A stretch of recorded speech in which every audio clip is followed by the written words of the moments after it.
Get him! Get him! Oh, kill him! Get him! Axel! Oh! Well, that was a bad start.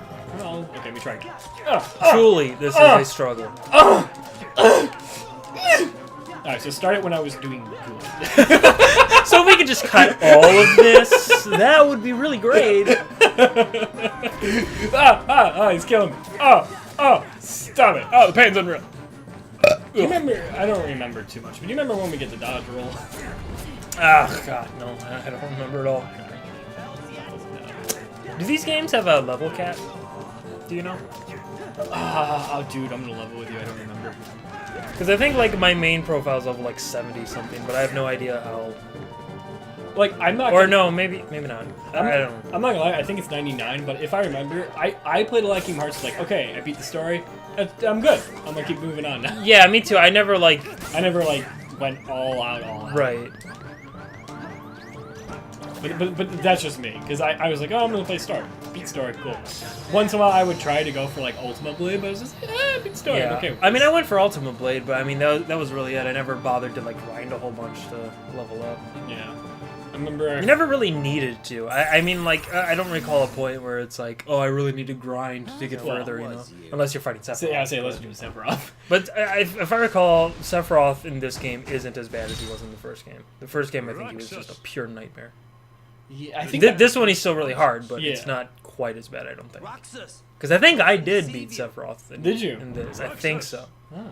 I could just be talking on my ass, but I know that was like the last thing I was trying to do. I think I did it. I remember in the first Kingdom Hearts, one of my favorite bosses was the Phantom in Peter Pan's level, when he comes out of the clock. Ah, yeah. That was so cool. Yeah, that was pretty cool. That was awesome. What happened? Everyone was like, the whole time Roxas was just like standing there, like all that happened inside his own mind. So he really just beat the shit out of Vivi and just stood there. And everyone was like, what do we do? Like, did we stop? I don't know what to do. You just see the promoter? Check if he shit himself. I smell something. I smell something. God help if I have to replace these boards. Like the whole time, that's just like all he's concerned about. He's like, why don't we even do this tournament? Just don't understand why you people shit so goddamn much. Well, don't you guys go to the bathroom before you come? Oh, God.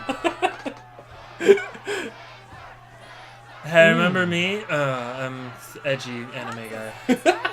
You know what I kind of picture his voice being from, like, a Dragon Ball Z abridged, like, Zarbon? That's all right. That Roxas is such a handsome rogue. What? Oh, speaking of which, you know what I found out? What? They did a another Toonami promo and kind of showing their lineup. Yeah. And for the DBZ Kai slot, they showed. Remember during the tournament, they showed that recreation of the Cell games with you know Mr. Satan beat 'em. You know who they got to voice all those characters?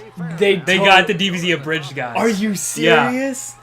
Oh, you gotta show me that. I'm so excited for that episode. It's hilarious. Oh my gosh, wow, that's awesome.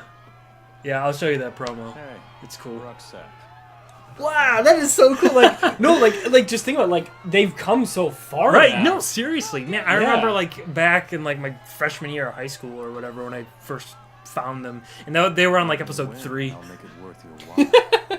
Yeah, no, I remember. And just that it was just this like cool little niche thing, but now they're like huge. Like people who there are people who haven't even watched DBZ who watch DBZ Abridged because it's just gotten so big now. I wonder if Funimation just kind of looked at them and be like, you know what, they're all talented. No, they have a really good relationship with Funimation. In fact, well, yeah, they got a bunch of the cast people. Yeah, and actually, I found out that Kaiser Neko, the guy who does most of the editing for Team 4 Star and does like the voice of Trunks and stuff, he was in One Piece Film Gold. Really? Yeah, I think he was just a random pirate, but he was in that movie. That's still awesome to know, though. Right. Wow. Dude, dude, One Piece Gold, when we went to go see that, was huge. That was a fun movie. Oh my god. I was talking to one of my buddies, and apparently, I have some friends that are really hardcore with, I'm not going to say their names on camera thingy, but they don't like it because it's not the Japanese voice, and I'm like, really? It was beautiful. I get having your preference, and that's fine. If you prefer Japanese, it's totally great. But you can't deny they did a great job Yeah, in you, English. you, like, you can't sell them short over that because they were just as hard. well, and what I Funimation mean? has come so far. Like, I'm the first to admit, despite my love for DBZ and my nostalgia towards it, the original dub is really, really bad. And I get it. Like, the voice actors were really new. They changed a lot to just Americanize it, make it more popular. And I get it, and I understand. Objectively, it is a bad dub. But they've come so far now. Like, the DBZ Kai, DB Super dubs are just so good. They're so good. Well, see, and that's why, don't worry, I get it if you love Japanese voices, but I always feel bad when people shit on the English voices. It's like, No, they're trying. And there's they people try who- just as hard, you know? Yeah, and they do a fantastic job. Yeah, you gotta respect, and like, this is why whenever I hear people like, oh man, you're not really a big anime fan unless you watch nothing but Japanese. But it's like yes, but if you're a true, this is my opinion. I feel like if you're a true anime person, you would respect both of them. Yeah, both of I them, just 'cause hate they're both those working just elitists. as hard. Because I'll tell you what, there are shows where I do prefer the like Japanese voice casts. You know, you have your different preferences. That's fine. Yeah. But I mean, they both try really hard, and like if a show does have a good dub, I'll tend to watch the dub more, so then I can pay more attention to the artwork and the action instead of having to read. I don't mind reading subtitles, but you're lying to yourself if it doesn't take a bit away when you have to read and then look back up to see what's happening. You know. Yeah, no, I that's what I do. I have to look down and then I can look back up. Yeah. So Because I do that for One Piece. I watched the subbed. Right. This is because that's what I shouldn't say started because I first watched the 4Kids and then realized, okay, let's watch the Japanese. Yeah. Then I got used to the Japanese, and yes, there's a lot of times where I have to look down and then look up, and there are a few times where I would try to have my eye where I try to be watching both, but it would be hard. Yeah, but you miss out on little details. And the big reason, like, I got into anime is because I really liked the art styles for different shows, you know? And when you spend a lot of time reading, you don't get to take in every detail, and I don't like that. So that's why if there's a good dub available, that's usually how I'll watch an anime. But if not, I don't have a problem with watching it subtitled either. It's just my preference is to watch a dub. Yeah. No, I hear you. Yeah, no, I don't know. I don't know. I always feel bad whenever I hear people say like, "Oh man, forget English voices, man. Japanese words." That's like, okay, I get it, but for us to share. People, I don't know. The thing is, and as you get older, I think it lessens a bit. But a lot of people just they need to like justify whatever decision they make. So it's like, oh, if you watch the Japanese dub of a show, well, it's got to be the best. It's got to be better. I mean, otherwise, why else would you watch it, right? So if people ask me why I watch it in Japanese, it's because it's better, and everything else sucks. It's like you don't need to justify your decision. If you have a preference, that's fine. But why do you got to make it sound like every decision you make is the best decision? Like it's just not true. Objectively, it's not. Sorry, people, if this is eye-opening to you, but nobody can make the right or best decision in everything. Okay, this is how it is. I'm so prepared for hate comments.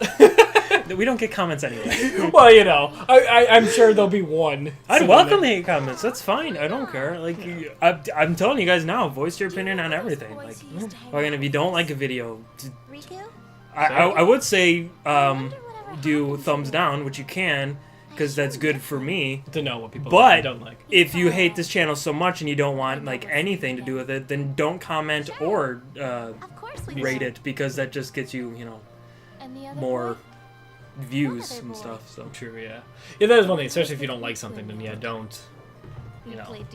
Don't keep pushing. It's like all those people who oh, I hate PewDiePie, but I comment on everything. Hey people, I'm gonna comment how much I hate him, and then I'm gonna thumbs down and all that. It's like, you're just playing into his head, man. That's good for him. Yeah. Any kind of interaction is good, negative or otherwise. It's all good. Well, yeah, because to him it kind of just keeps feeding the people. They're like, oh, well, people are still viewing him, even though people are hating him. We're gonna keep it going. So my advice to any people who love YouTube, if there's something you absolutely hate and you don't want to give it any attention, then just ignore it. Exactly. If there's something you like and a YouTuber you like and they're putting out bad content, then thumbs down and let them know what they could do better. Everybody needs that feedback. There's a thing that YouTube, I don't know if it fully does it, but there's a thing where you can kind of say not interested, and YouTube keeps that content away from you. Uh-huh. You can do that to where it just keeps it away from you. I'm not saying block this channel. No, but I mean, do it if you hate it, though. Like, I can't say this enough. I'm not the kind of person who's like, you notice in like every video we don't have an end slate that says, guys, if you like it, please comment, subscribe. It really helps us out. Listen, just do what you want to do. You already know if you like what you're watching. If you Yeah, do, you're then coming great. back here to watch If you more. don't, then you don't. That's fine. Like, that's all there is to it. Okay. Oh no, definitely, I yeah. guess I can give you a hint. I agree. Starts with an S. Meanwhile, this is some trippy shit happening on screen. Yeah, Sora's finally coming. Yay! The game is starting! We're finally done with the beginning. This is Kyrie. Well, Come on, she's developed. Are you okay? As a character, as a character, as a character, as a character. Brian! Are you talking about her movies? Listen, we all know she's still not training, bro. It's alright. They're getting there. Well, Listen, I'm hoping by Kingdom Hearts 3, she 18, she legal. Fuck. That's the only thing I can hope for. Like, please believe what my kid about to play it loud, rigorous play. Good God. Oh, come on. When we were younger, did you not look at Kyrie like you're hot? You know, and I'm not judging anyone who did, but I don't recall ever really liking Kyrie that much, even as a kid. Really? Yeah. I used to have a thing for Kyrie. I liked her personality a lot. It's just, I don't know, like, I've always been into, like, those type of, like, sweet, gentle kind of anime girls. Yeah, you know, and I think I was at a point too.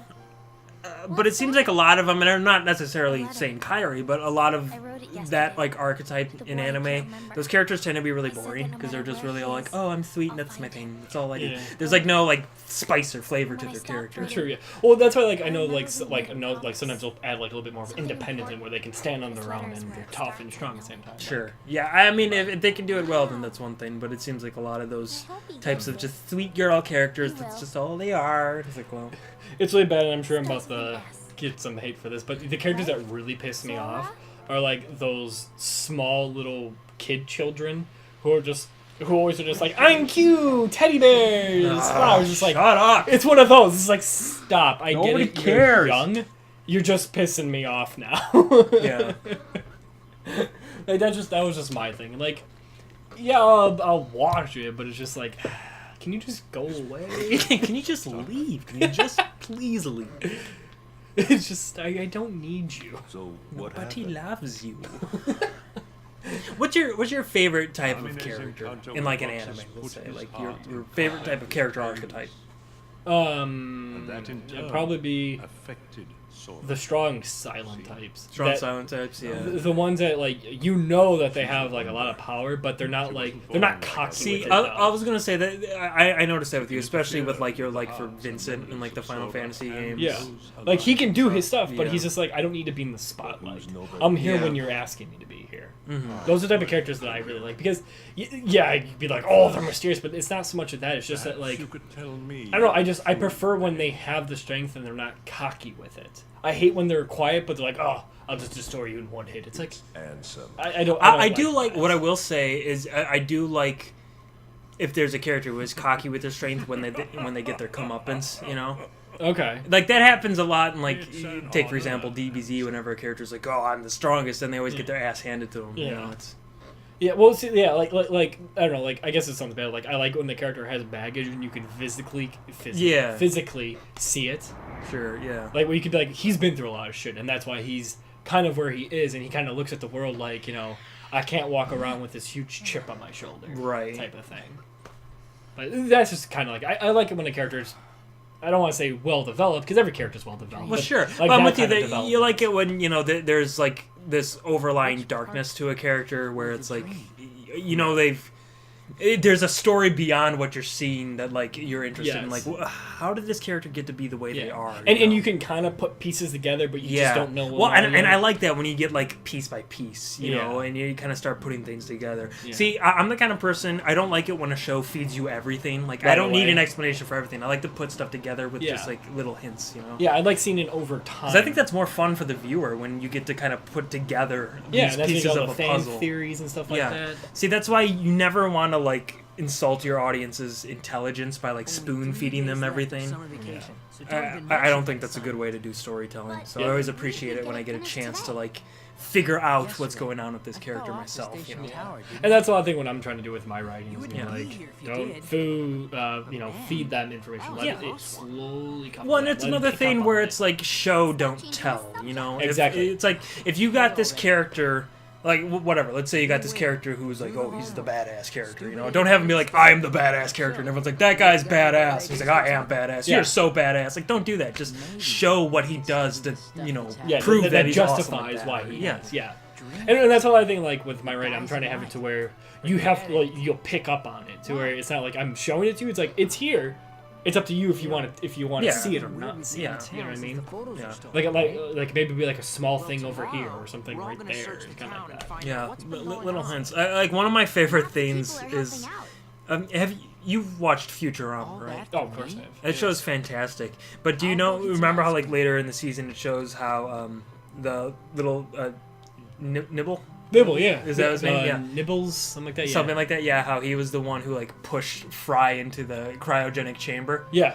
And you think that's, like, a rewrite, but if you go back to the very first episode, you can see his shadow right before Really? Fry falls backwards. Yeah. So they planned that from the very beginning. Yeah. And that stuff, I love it. We should probably go to the next episode. I hate to break off in the middle of this conversation. No, but that's fine. Yeah. next time in Our Friends, we'll talk about more stuff, because that's what we do. Shut up, fat kid. God.